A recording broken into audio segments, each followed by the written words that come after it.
I'm Holly Thomas from Microsoft Office. I'm here today talking with Vicki Robin, co-author of the bestseller, Your Money or Your Life, 9 Steps to Transforming Your Relationship with Money and Achieving Financial Independence. Vicki, thanks for being here. Let's dive right in. Let's say I'm in financial trouble and I need to get a grip on my finances really quickly. What are the steps I need to follow? So we ask people to ask the question of their expenses. Does this make me happy in proportion to the hours of my life I invested in it? Not just does it make me happy in general, because, you know, every little shopping moment is a thrill until you get to the car. So it just like, does this bring me lasting satisfaction? And for example, you know, you might say, yeah, I want the SUV. But then if you do the calculation, you realize that that car could cost you 3.5 years of your life, you know, in hours. And what are you doing? You're driving it back and forth to work so that you can pay for the SUV. So you just like become aware of that process. And asking that question, you might say, look, I already have a car. It's a perfectly fine car. And I don't want the SUV. It's not we're saying SUVs are wrong. We're simply saying do the calculation. And if that works for you, then go ahead and buy it, you know. And the second question is this expense of my hours of my life taking me towards my dreams, goals, and values? Because, yes, as I said, this brings in the wholeness of life.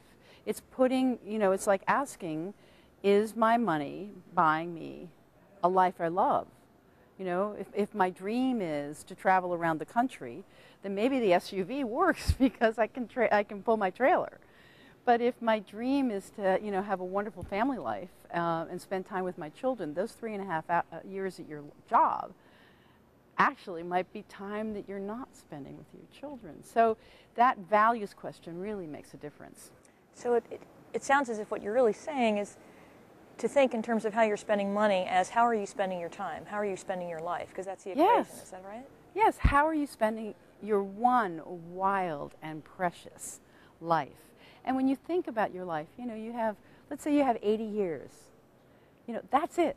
Those are the hours. You're going to spend 1/3 of them sleeping, you know, probably 1/3 of them working. And so your disposable life, you know, the life you have to express everything, you know, your love for your family and your friends and your relationships and time in nature, everything else that matters to you in life has to fit in those hours. And so if some of your hours are devoted to money, you want to make sure that the hours devoted to money are contributing to a life you love. And it is a step-by-step program. I mean, the first step is getting clear with your past and doing a balance sheet. I mean, any financial planner would tell you to do that. And the second step is tracking your money, because you need some data to find out actually how am I spending my life energy. And the third step is simply tabulating your expenses in categories that make sense for your life and translating every expense from dollars to hours. The fourth step is simply asking those questions, the fulfillment and values question. And then the fifth step is simply charting your expenses over time so you can see where you are and you can start to see your expenses going down and your income perhaps staying steady or going up. Because once you realize that money is your life energy, valuing your life energy means spending less of it for every ounce of pleasure that you get. And once you value your life energy, you realize this is a dead-end job. I'm going to get myself, if I'm going to sell my time for money, I'm going to sell it for more money. So it has a lot of suggestions about how to lower your expenses and how to increase your income. And then if you keep this charting and this process going over time, it points out to you that at some point in the future, the income from your investments, from the money that you're saving, could actually cross over with the expenses.